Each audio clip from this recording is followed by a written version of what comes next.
Père bien-aimé, merci pour ta parole qui est tellement riche, une bénédiction dans nos vies, qui nous permet tellement de vivre dans l'harmonie, dans la paix, dans la joie, dans ton amour. Seigneur, c'est un plan d'amour que tu nous as donné. Et quel privilège, Seigneur, de plonger nos regards dans ta parole, de l'approfondir, afin de mieux vivre dans ton plan parfait. Seigneur, remplis-nous de ton Saint-Esprit. On te demande pardon, Seigneur, on ne l'est pas tout le temps, on n'est pas toujours fidèle. Mais toi, tu demeures fidèle. Merci de nous pardonner, puis merci, Seigneur, de nous fortifier et donne-nous l'intelligence pour comprendre ta parole et la sagesse pour la mettre en pratique. Au nom de Jésus qu'on t'en prie. Amen. Alors, ce matin, on continue le sujet que j'avais débuté il y a 2 semaines. On avait parlé de la soumission et l'autorité. Alors, je vais commencer par réviser ce qu'on a vu il y a 2 semaines et pour maintenant aller dans les passages où Paul en fait l'application dans plusieurs passages dans Corinthiens et dans 1 Timothée. Alors, vous savez que dans certaines églises, la femme ne peut pas dire un mot, pas le droit de parole. Il y a d'autres églises, au contraire, certaines femmes peuvent diriger, même être pasteurs ou anciennes. Alors, qu'est-ce qui est conforme à l'enseignement biblique? Quels sont les rôles que Dieu a donnés à l'homme et à la femme? Et est-ce que ces rôles sont interchangeables? Alors, j'ai parlé il y a 2 semaines de ce qu'est l'autorité et la soumission. Et dans notre société, c'est deux mots qui ont une connotation assez négative.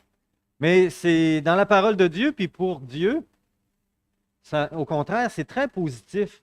Parce que c'est ce qui assure l'ordre et l'harmonie dans toute notre société. Vous savez, dans toute notre société est organisée avec les autorités, l'autorité puis la soumission. Le principe, on le voit partout.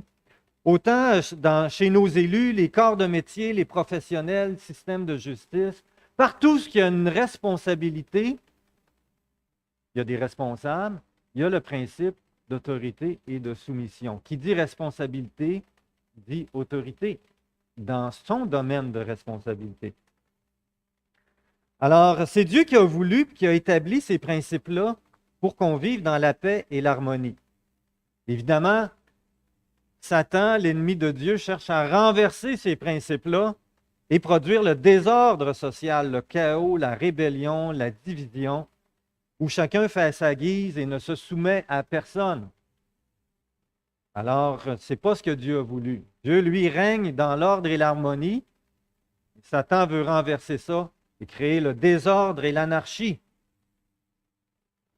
On a vu ensemble que le but d'une autorité, c'est de l'exercer dans l'amour, avec bienveillance, pour prendre soin et veiller aux intérêts de ceux qui sont sous leur responsabilité. Alors, le plan de Dieu, c'est que l'autorité le fasse avec amour et bienveillance pour le bien commun.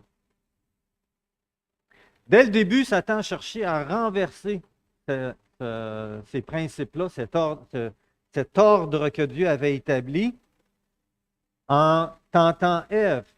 Vous remarquez que Satan n'est pas allé tenter Adam, il est allé tenter Ève. Parce que son but, ce n'était pas parce qu'Ève était plus facile à convaincre, à séduire qu'Adam. C'est parce que Dieu a voulu renverser cet ordre d'autorité que Dieu avait établi. Parce que Dieu avait donné le commandement à Adam. C'est Adam qui était donc responsable de l'observation de ce commandement-là. Et quand Satan est allé tenter Ève, il savait exactement qu'est-ce qu'il faisait.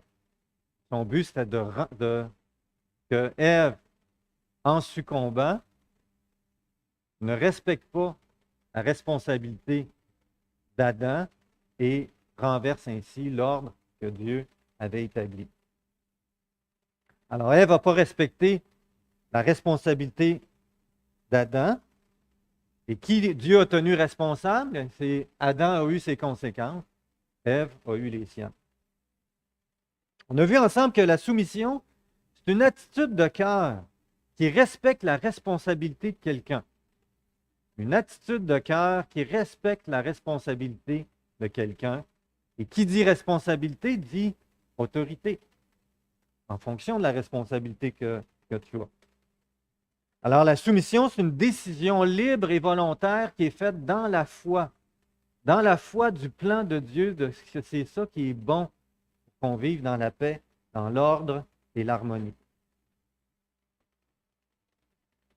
Je parlais avec quelqu'un hier au kiosque de l'Association des fermiers chrétiens, un frère, puis je lui disais, s'il y a un policier qui se présente au kiosque et il dit qu'on n'est pas correct, ça va être oui, monsieur, oui, monsieur l'agent, on va être très respectueux puis on va se soumettre à son autorité. Pourquoi? Ben, parce que c'est une autorité qui est liée à sa responsabilité. Alors, l'autorité a généralement la responsabilité de consulter et d'écouter ceux qui sont placés dans sa responsabilité pour prendre une décision éclairée dans l'intérêt commun.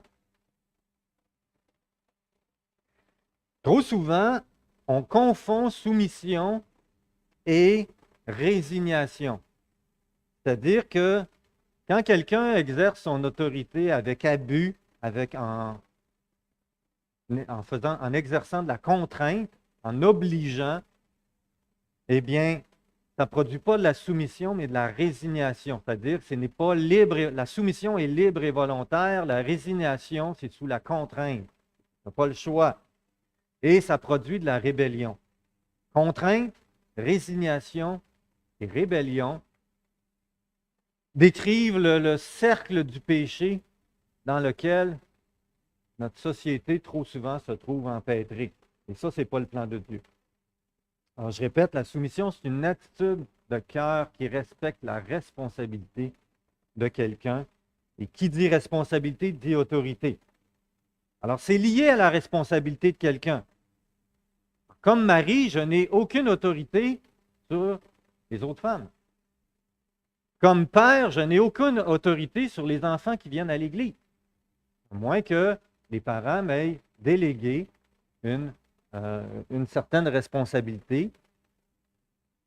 Comme pasteur, je n'ai aucune autorité sur les voisins. Alors, j'avais donné l'exemple il y a 2 semaines que si Joanne est responsable de l'école du dimanche, puis que je vais enseigner à une classe d'école du dimanche, puis qu'elle me dit, c'est pas ça que tu enseignes à matin, c'est sa responsabilité, c'est son autorité. On peut en discuter, mais je vais en discuter respectueusement en tenant compte que c'est sa responsabilité. C'est elle qui va avoir le dernier mot sur ce sujet-là. Dans le couple, Yves me faisait remarquer que Dieu demande au mari d'aimer son épouse comme Christ a aimé l'Église. Puis dans l'amour, il y a une certaine forme de soumission. Dans le sens que si ma femme a désir quelque chose puis que je veux lui faire plaisir, ben je vais me soumettre à son désir pour lui accorder parce que je l'aime. Il y a une certaine forme de soumission aussi dans l'amour. Dans l'Église, qui Dieu met responsable? Ben, ceux qui sont déjà des bons responsables dans leur foyer. Donc, ils exercent leur responsabilité dans l'amour, avec bienveillance, et qui aiment leur épouse et leurs enfants comme Christ a aimé l'Église, qui est rempli de l'Esprit et soumis à Christ pour faire sa volonté. Alors, Paul nous dit concernant les responsables, les anciens, qu'il dirige bien sa propre maison, ayant ses enfants dans la soumission et un entier respect. Ce n'est pas dit soumettant ses enfants, ayant ses enfants dans la soumission. Il y a une différence. Ce qui produit la soumission, c'est l'amour qui aide, pas la contrainte. En effet, si quelqu'un ne sait pas diriger sa propre maison, comment prendra-t-il soin de l'Église de Dieu? Autrement dit, s'il n'est pas un bon responsable, il exerce mal son autorité à la maison, mettez-les pas responsable de l'Église parce qu'il ne fera pas mieux. Alors, trop souvent, il y a des anciens qui ont été nommés responsables d'une Église et qui maintenaient leur épouse et leurs enfants dans une soumission, mais plutôt une résignation contraignante. Ils étaient obligés. Ils ont été mis responsables de l'Église, puis ils ont reproduit exactement le même modèle. Et ça n'a pas été une bonne chose. Alors, on ne devrait pas constater ce cycle de contraintes, résignation et rébellion dans son foyer, mais au contraire, l'amour et le respect mutuel. Alors, est-ce que, entre autres, le mari est lui-même un modèle de soumission envers les autorités qui sont dans sa vie? Quelles sont les autorités qu'il a? Bien, envers Dieu, premièrement. Il est soumis à Dieu, à Christ. C'est supérieur au travail. Les autres responsables qu'il a sur sa vie. Est-ce qu'il est soumis déjà aux responsables qui sont déjà dans l'Église ou ceux qui sont dans la société? Alors, vous comprenez que ce qui est interdit à la femme, c'est la même chose qui est interdit aux hommes.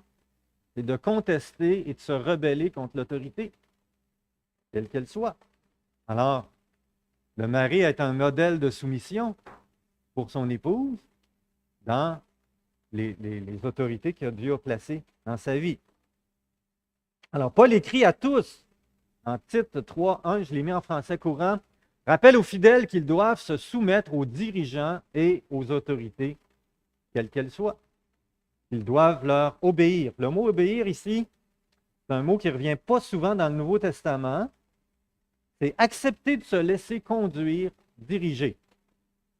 Donc, qu'ils doivent accepter de se laisser conduire et diriger par ces autorités en étant prêts à faire toute action bonne. Qu'ils ne disent du mal de personne. Qu'ils soient donc, ne médient pas, ne parlent pas en mal contre les autorités. Qu'ils soient pacifiques et bienveillants et qu'ils fassent continuellement preuve de douceur envers tous les hommes. Alors ça, c'est demandé à tout le monde. Hommes et femmes. Ah, bonjour. Bonjour Sarah, bonjour Alexandre. Bonjour, bienvenue. Vous pouvez aller vous asseoir avec Monica et Monica puis Dariana sont assis. OK.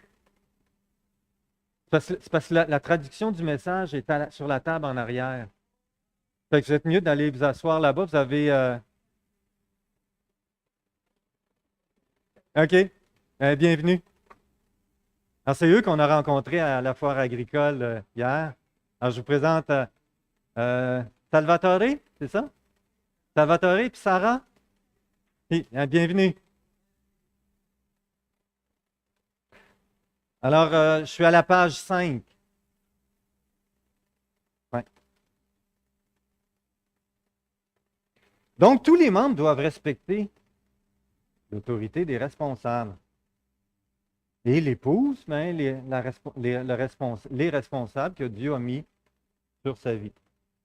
Alors, ce qui est interdit à tous, c'est de se rebeller et de contester l'autorité, la responsabilité de quelqu'un. Et je rappelle, la soumission, c'est une attitude de cœur qui respecte l'autorité de quelqu'un lié à sa responsabilité.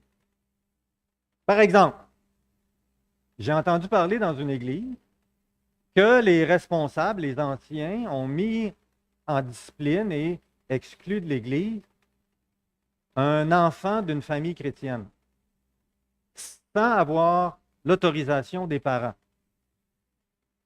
Mais les parents se sont opposés à cette mise en discipline et ils ont convaincu toute leur famille, c'est quasiment la moitié de l'Église, famille élargie, que les anciens n'étaient pas corrects et ça a fait une division dans l'Église. Alors pourquoi? Parce que les anciens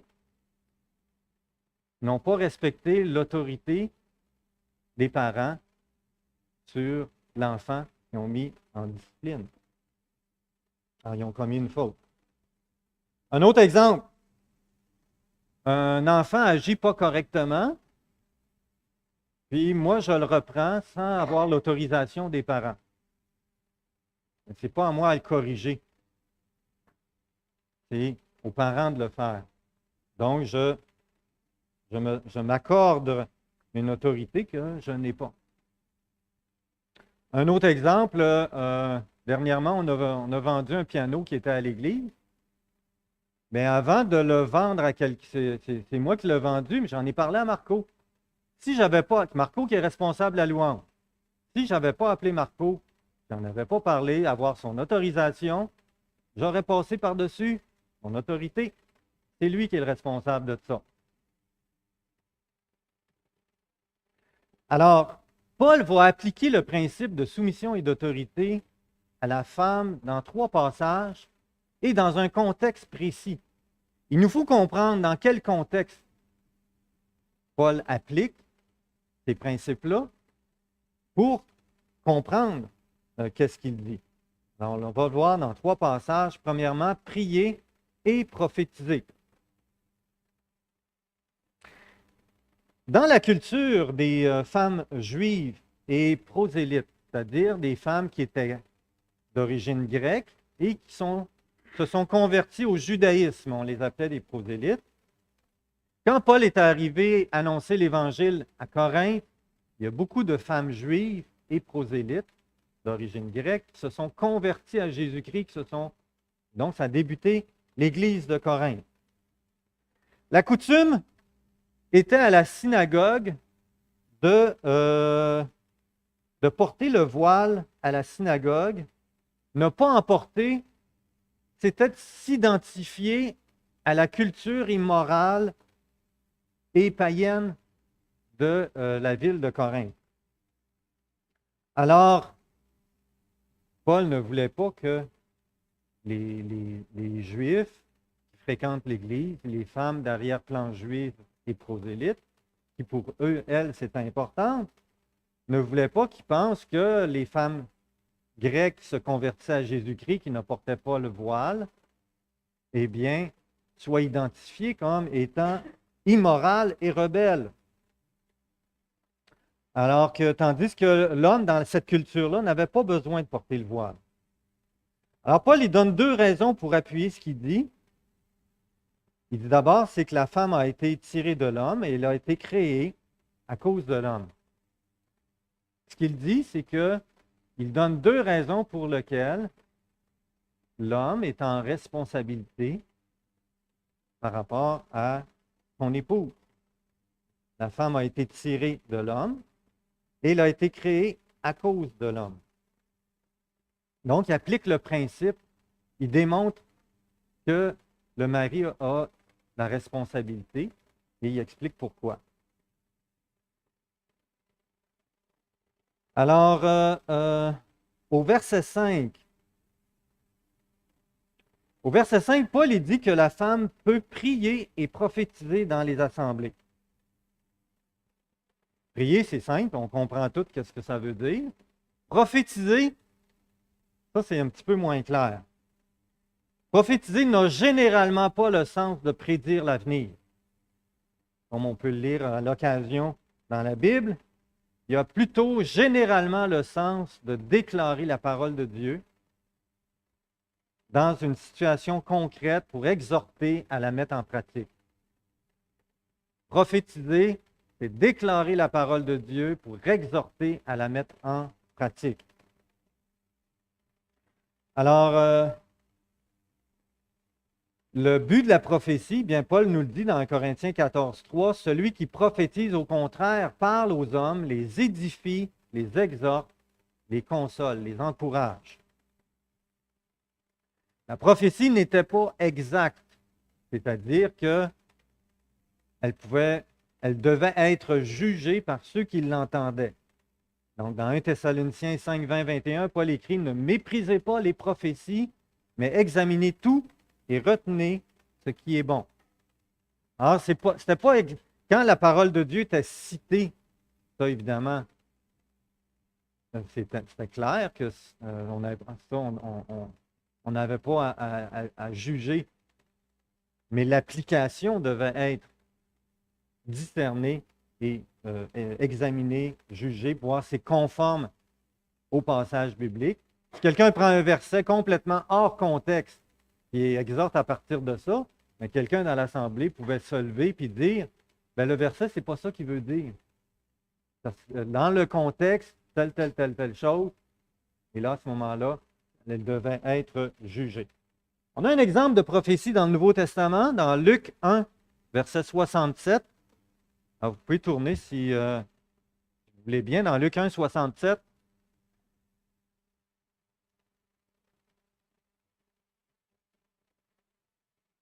C'est le plus bel exemple de prophétie qu'on a dans le Nouveau Testament. Puis vous allez voir que Zacharie qui prophétise se réfère à des passages bibliques de l'Ancien Testament, des promesses de l'Ancien Testament. Il en fait l'application et vous allez juger. Vous allez me dire ce matin, dans la prophétie de Zacharie, qu'est-ce qui n'est pas exact ou qu'est-ce qui est sujet à interprétation. On va le lire ensemble. Je l'ai mis à l'écran. Son père Zacharie fut rempli du Saint-Esprit et prophétisa en ces termes. Béni soit le Seigneur, le Dieu d'Israël, parce qu'il a visité et racheté son peuple.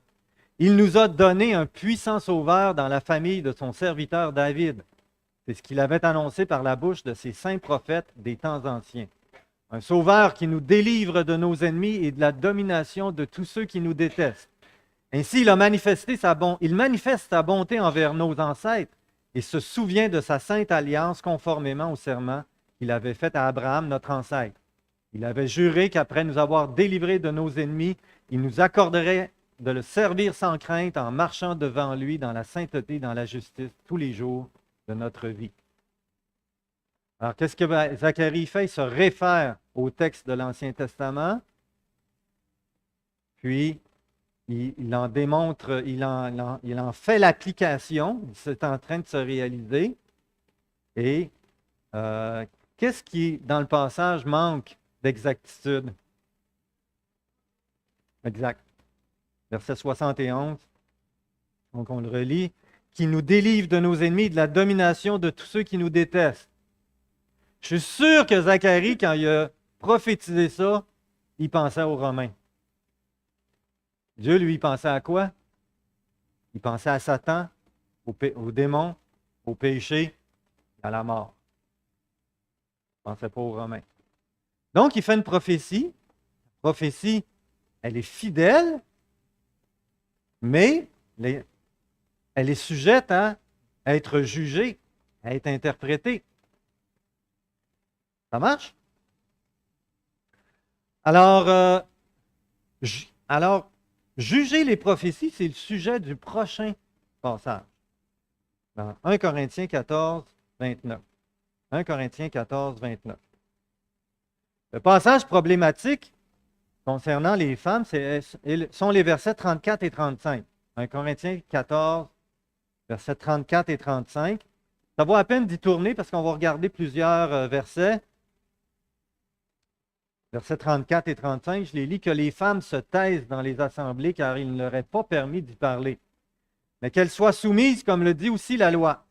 Si elles veulent s'instruire sur quelques points, qu'elles interrogent leur propre mari à la maison, car il est malséant une femme de parler dans l'Église. Tu lis ces versets-là, sans tenir compte du contexte, tu conclus, la femme n'a pas un mot à dire dans l'Église. Mais il y a un contexte à ça. Il y a un principe. Le principe, c'est celui de l'autorité et de la soumission qu'on a vu ensemble. Alors, il faut regarder le contexte. Tout d'abord, on vient de voir que la femme peut prier et prophétiser dans les assemblées. Paul, il ne peut pas se contredire, là. Et au verset 24, regardez le verset 24. Si tous prophétisent, il n'a pas exclu les femmes. Dans ce passage-là, tous, dans ma tête, ça inclut hommes et femmes. Alors, ça serait étonnant qu'il les exclue. Deuxièmement, quand il dit aux femmes de se taire et de ne pas parler, bien, déjà, on comprend que ce n'est pas totalement. Ils peuvent prier et prophétiser.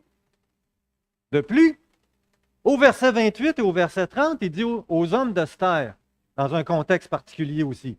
Regardez le verset, je l'ai mis à l'écran. Versets 28 à 30. Si l'un parle en langue, tout au plus 2 ou 3, et encore chacun à son tour, qu'il y en ait un aussi qui interprète. S'il n'y a pas d'interprète, on se taise dans l'Église. Hommes et femmes, on parle à soi-même et à Dieu. Un autre assistant a-t-il une révélation? Que le premier se taise. Alors le contexte Le contexte est celui que dans l'Église de Corinthe, il y avait un désordre. Tout le monde parlait en langue en même temps, pas d'interprétation. Quand on prophétisait, il y en a plusieurs qui prophétisaient en même temps et il n'y avait pas de jugement. Puis quand on jugeait, c'était dans le désordre. Alors Paul est en train d'établir un déroulement d'assemblée qui se fait dans l'ordre. Il faut qu'on voit, on voit ce complexe-là, ce contexte-là. Alors, dans les versets ici, 28 et 30, on comprend que se taire, ce n'est pas absolu. C'est dans une circonstance particulière. Eh bien, je pense que dans les versets 34 et 35, on doit comprendre la même chose. Quand il dit que la femme doit se taire dans les assemblées, on sait que ce n'est pas d'une façon absolue à cause de ce qu'il vient de dire. C'est dans une circonstance particulière. Alors, quelle est cette circonstance? La circonstance, la plupart des théologiens s'accordent pour dire que c'est celui de juger les prophéties.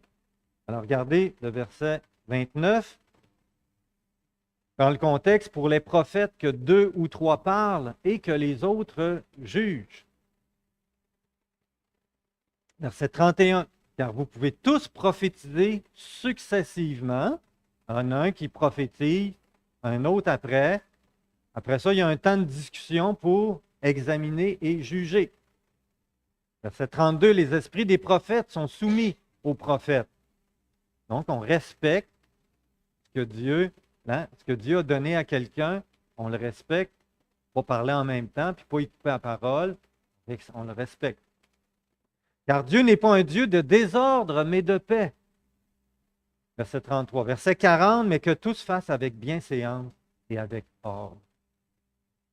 Fait que c'est ça le but de Paul dans 1 Corinthiens 14. Que les rassemblées se fassent non pas dans le désordre, mais dans la paix et dans l'ordre.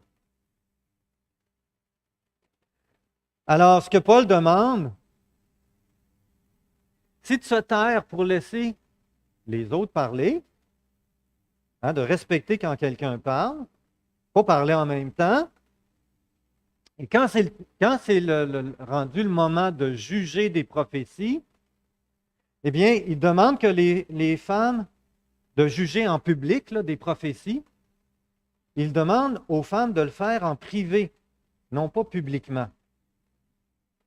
Pourquoi est-il demande ça? Ben, il faut aller dans le prochain passage pour comprendre pourquoi il demande ça.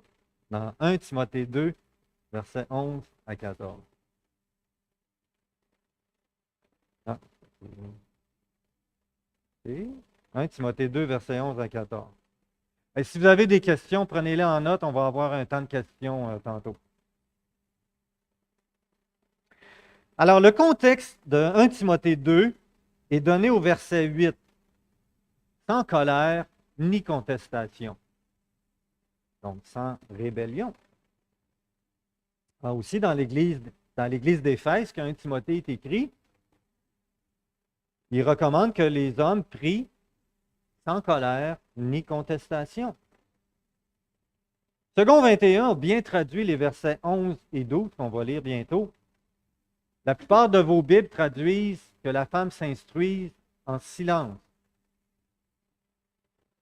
Le mot est généralement traduit par paisiblement. C'est le même mot qu'au verset 2. Afin que nous menions une vie paisible et tranquille. C'est le mot tranquille qui est traduit paisiblement ou en silence, mais c'est mieux traduit paisiblement ou tranquille. On voit le même mot dans 1 Pierre 3, 4. La pureté incorruptible d'un esprit doux et paisible. C'est le mot paisible. Alors, Paul n'est pas en train de dire aux femmes dans les assemblées qu'elles s'instruisent sans jamais poser de questions, sans jamais dire un mot. Ce n'est pas ce qu'il est en train de dire. Il est en train de dire qu'elles le fassent calmement, sans s'opposer, sans contester l'enseignement qui a été donné. Ça marche? Alors, on va lire le passage. Que la femme s'instruise paisiblement dans une entière soumission. Alors, je rappelle, la soumission, c'est une attitude de cœur qui respecte la responsabilité de quelqu'un et qui dit responsabilité dit autorité. Ça ne lui permet pas d'enseigner ni de dominer sur l'homme, on va examiner ce passage-là, mais je lui demande de garder une attitude paisible. En effet, Adam a été formé le premier, Ève ensuite, et Adam n'a pas été trompé alors que la femme trompée s'est rendue coupable d'une transgression. Qu'est-ce que Paul veut dire par enseigner et dominer? Quelle différence qu'il y a entre enseigner et prophétiser? Alors, premièrement, enseigner, ça veut dire expliquer la doctrine biblique, mais de statuer qu'est-ce qu'on doit croire, qu'est-ce que Dieu il dit dans sa parole. Alors, prophétiser, c'est de citer la parole de Dieu ou de se référer à la parole de Dieu et d'exhorter à la mettre en pratique dans un contexte particulier. Prophétiser, c'est citer la parole de Dieu pour exhorter à la mettre en pratique. Enseigner, c'est d'expliquer qu'est-ce que Dieu déclare, c'est ça que ça veut dire. D'accord? C'est d'établir ce que la Bible veut dire, ce que je suis en train de faire présentement. Le deuxième mot traduit dans Second 21 est bien traduit par dominer. La plupart de nos traductions prennent autorité. Ça ne permet pas à la femme de prendre autorité sur l'homme. D'accord? C'est un mot qui manque de nuance par rapport à l'original. Le mot original n'apparaît qu'une seule fois dans le Nouveau Testament. Et savez-vous qu'est-ce qu'il veut dire? Commettre un meurtre. Le mot veut dire commettre un meurtre. Et dans certains contextes, c'est d'être un dictateur. Parce que ça a été, les dictateurs, ils faisaient des meurtres. Ça a été lié à un dictateur. Donc, c'est un mot qui veut dire prendre le contrôle et dominer. Paul est en train de dire que la femme dans les assemblées ne prenne pas le contrôle et domine sur les hommes. Dans notre compréhension de l'autorité et de la soumission, c'est évident. Il n'est pas en train de rabaisser la femme ou de dire quelque chose qui n'a pas d'allure. Alors, c'est évident. C'est dommage que Louis II, dans les premières versions, n'a pas aussi bien rendu. Ça a été corrigé dans la Second 21. Paul, il donne dans le passage deux raisons pour lesquelles la femme ne peut enseigner ni dominer.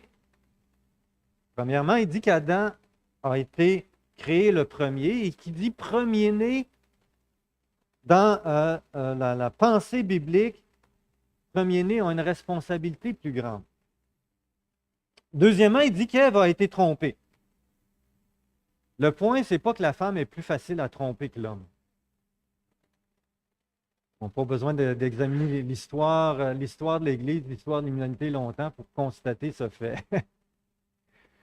Alors, le point, c'est que Ève a passé par-dessus la responsabilité que Dieu avait donnée à Adam d'observer le commandement. Alors, en mangeant le fruit défendu, au lieu de le manger, elle aurait dû aller voir Adam et elle dit, c'est quoi que Dieu y avait dit déjà? Et là, avec Adam, de respecter le commandement. Mais elle ne l'a pas fait et donc a passé par-dessus son autorité.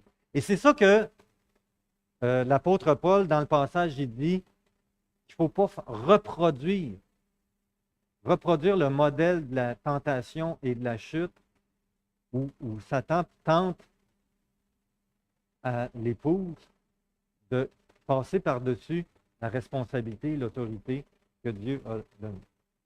Alors, quelle est cette responsabilité que Dieu a donnée à l'homme? Eh bien, d'être responsable du bon fonctionnement, de l'harmonie du couple. Il est responsable de faire la volonté de Dieu et responsable aussi de statuer de la doctrine et de juger des prophéties qui, dans le fond, vont dans le même sens que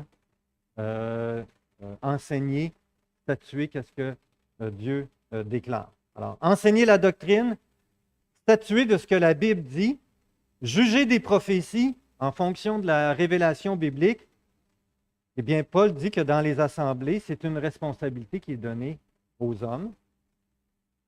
Et c'est pour ça qu'il demande à la femme de s'instruire, si elle a à juger, à discuter sur le sujet des prophéties, de le faire à la maison.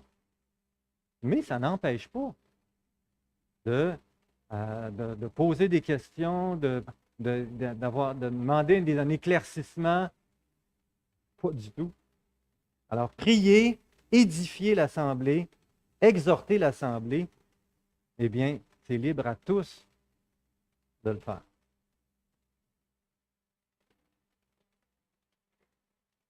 Bien, quand Paul dit, si vous voulez approfondir le sujet, Alfred Cuen a écrit un excellent livre qui s'intitule La femme dans l'Église.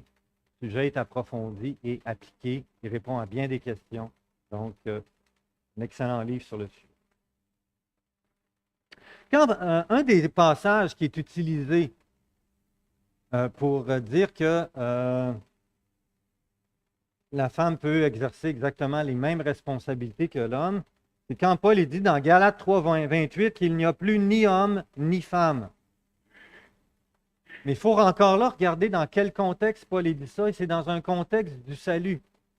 C'est-à-dire que pour être sauvé, c'est accessible autant aux hommes qu'aux femmes, autant aux Grecs qu'aux Juifs, autant aux esclaves qu'aux libres, les personnes qui ne sont pas esclaves. Alors,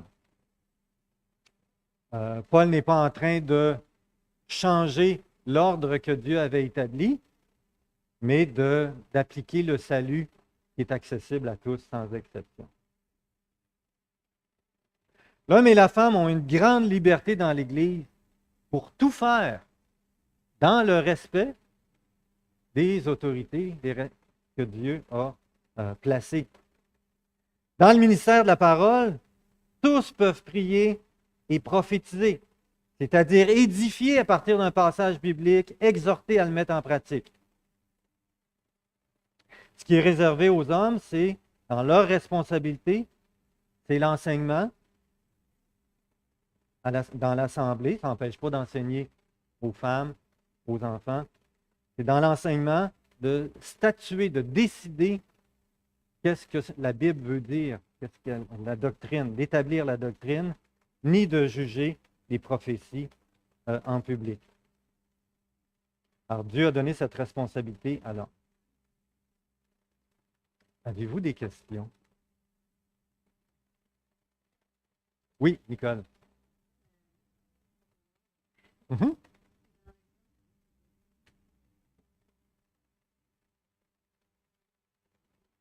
Ah oui, dans l'exemple, j'ai donné des anciens qui avaient mis en discipline un enfant.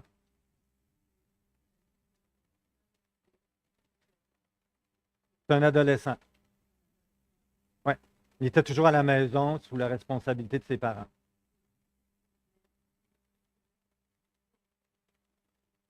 Et probablement, il devait être membre de l'Église. Je n'ai pas tout le détail de ça.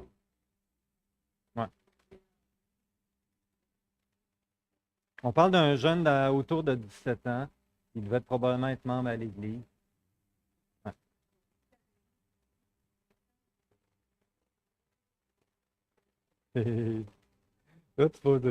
Alors, si la question de Nicole, c'est dans l'exemple que j'ai donné, si le jeune il avait eu 18 ans et plus, est-ce que les anciens auraient dû passer par, en respectant l'autorité des parents? C'est une bonne question, hein? On fait quoi quand on fait face à une situation comme ça? On prie, puis on demande la sagesse à Dieu, puis on consulte. On consulte d'abord tous les anciens. On peut consulter des pasteurs d'expérience, des anciens d'expérience. Alors, c'est ça qu'il faut faire. On cherche la sagesse dans les principes bibliques, dans la sagesse des hommes de Dieu qui ont de l'expérience. Alors, moi j'ai ma réponse, je pourrais te la donner. Et moi, je répondrais, j'aurais tendance à répondre que tant qu'il vit à la maison, qui est sous la responsabilité de ses parents. Bon, ça dépend quel âge, là. Daniel, chez nous, il a 33 ans. Moi, je pense plus qu'il est sous l'autorité parentale, là. Alors, je l'ai rendu là. Fait que c'est à juger, c'est à discerner. Mais ça n'empêche pas de consulter les parents, d'en discuter avec eux. Tu comprends? Une autre question? Oui, Pierre.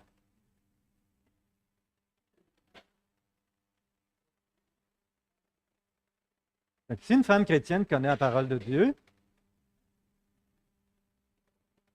oui, c'est avec un homme qui est chrétien, mais qui ne connaît pas beaucoup la parole de Dieu. C'est ça? Qui va avoir l'autorité? Une bonne question. Très, très bonne question. Oui. Vois-tu, la responsabilité. Alors, à qui Dieu a donné la responsabilité? Elle n'est pas liée à la connaissance de la Bible, mais à ce que Dieu a établi. Alors les deux principes bibliques que Paul y donne, c'est que Adam a été créé le premier, puis c'est Ève qui a été séduite.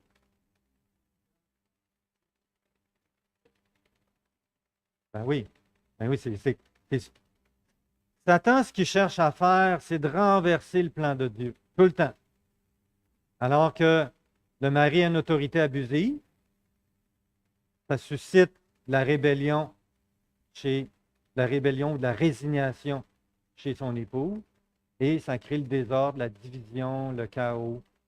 Donc, Satan, il cherche toujours à renverser le plan de Dieu.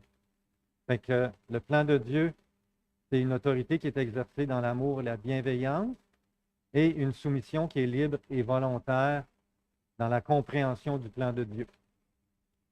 Bien, je te dirais que dans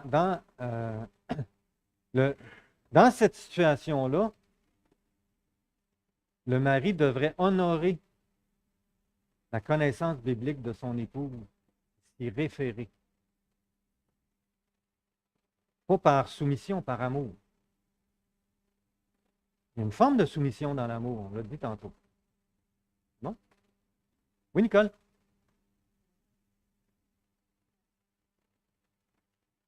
Il disait.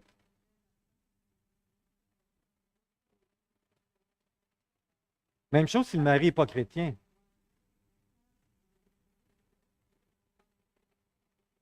Oui, Pierre, il dit que par son attitude, elle peut gagner son mari à Christ, définitivement. Oui. Ben, moi, j'ai déduit que les deux étaient chrétiens, mais c'est moi qui le dis, ouais. Mais c'est ça. Ils sont chrétiens, mais ça ne change pas si l'autre n'est pas chrétien. Mais sauf qu'il n'honorera pas la connaissance biblique de son épouse, s'il n'est pas chrétien, là. Ouais. Ben, c'est le verset que j'ai cité dans Pierre tout à l'heure, doux et paisible. L'attitude douce et paisible de son épouse va gagner son mari. Oui. Mhm. Vas-y, Nicole. Une autre question?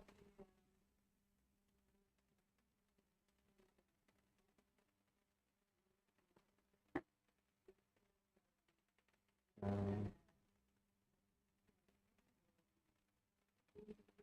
oui, je vais donner la signification du mot dominer.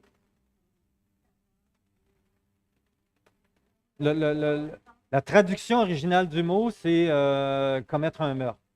C'est ça. Ça s'applique à quelqu'un qui cherche à être dominé. Ouais.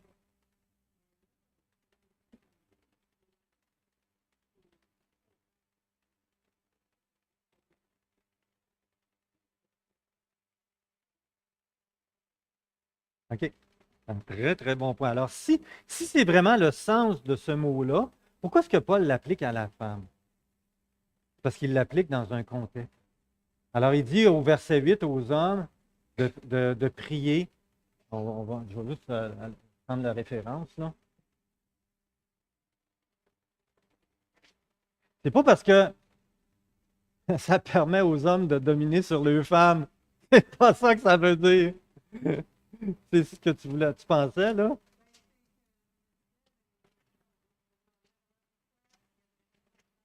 Ouais. Parce que c'est à cause du contexte. Parce qu'il y a des femmes qui cherchaient. Ce qui arrive, c'est que dans la Grèce antique, particulièrement à Corinthe, il y a toujours eu un mouvement de s'affranchir, hein, la libération de la femme, c'est pas d'aujourd'hui, là. Il y a toujours eu un mouvement de se libérer de l'autorité abusive des hommes. C'est de toujours, ça.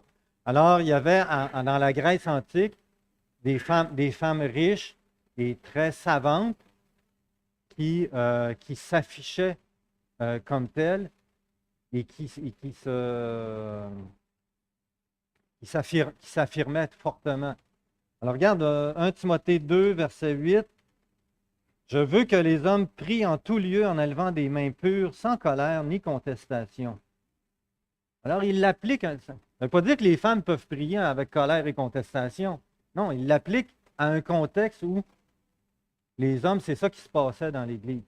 Alors, c'est la même chose pour les femmes au verset 12, hein, de ne pas contrôler, de ne pas dominer sur l'homme. Ben, c'est pas parce qu'il l'autorisait aux hommes, c'est parce qu'il l'appliquait au contexte où ça se produisait dans l'Église. C'est bon?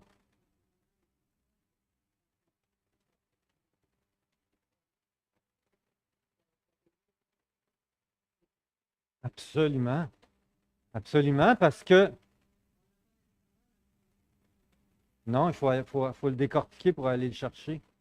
Attends, on n'a pas exactement, on n'a pas le contexte, il faut le trouver. Est-ce qu'il y a d'autres questions? Alors, mon but, c'était vraiment de mettre ça le plus clair possible, hein.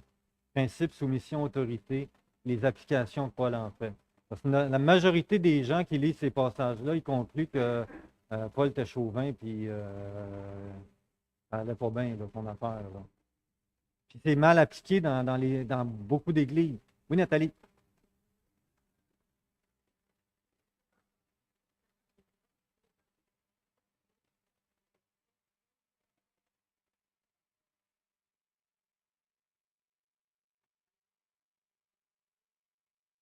Alors, juste répéter, Nathalie, elle a entendu que dans le contexte de Corinthe, il y avait beaucoup de femmes qui se convertissaient, qui venaient d'origine grecque, qui avaient des prostituées au travers.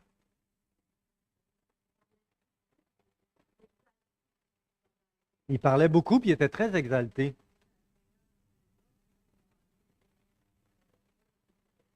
Puis ça créait un certain désordre, puis c'est là que Paul leur aurait dit de se taire.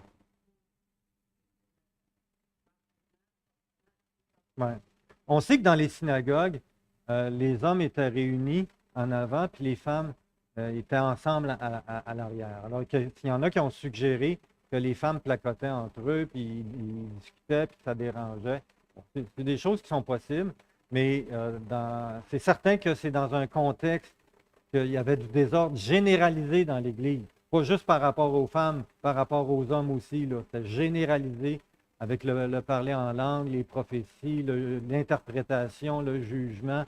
Et Paul leur enseigne, regardez, faites les choses dans l'ordre, dans la discipline.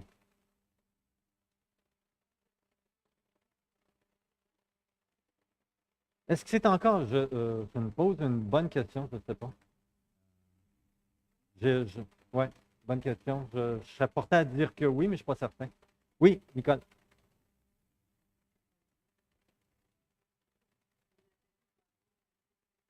OK, le commentaire de Nathalie l'a amené à une autre question. Par rapport au port du voile, oui, j'en ai pas parlé. Ouais.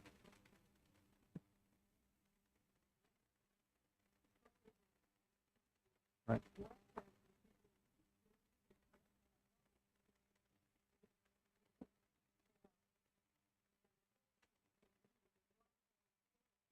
Donc, il y avait des prostituées dans l'église, puis le voile permettait, il était rasé, puis le voile permettait le fait de cacher qu'il était rasé. Ouais. La réalité, c'est que on connaît pas, l'archéologie nous permet d'avoir un certain contexte historique, mais on ne le connaît pas précisément exactement. Mais oui, c'est des choses qui pouvaient jouer. C'est sûr qu'il y avait la culture grecque qui était différente, mais il y a un point qui est essentiel, c'est que ce que Paul y parle dans 1 Corinthiens 11, verset 13, est-il convenable qu'une femme prie Dieu sans être voilée? Il parle de convenance. Donc, c'est une convenance, c'est ce qui est reconnu socialement.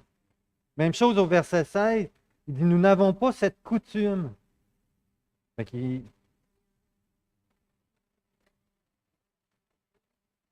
Oui, oui,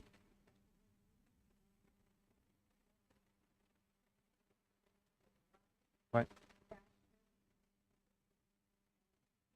oui, oui.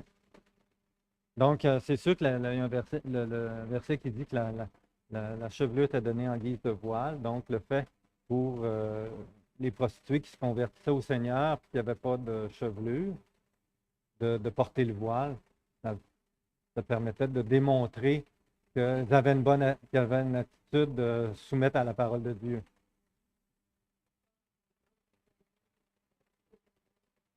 Et moi, pas non plus distinguer d'où elle venait. C'est possible. C'est possible.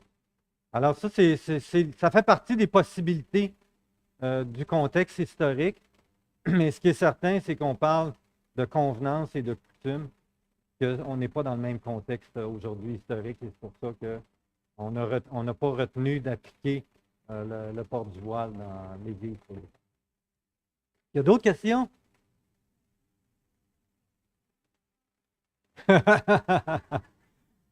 Fait qu'on on va poursuivre avec le repas du Seigneur. C'est bon? Puis si jamais il y a d'autres questions qui vous viennent en tête, vous avez mon adresse.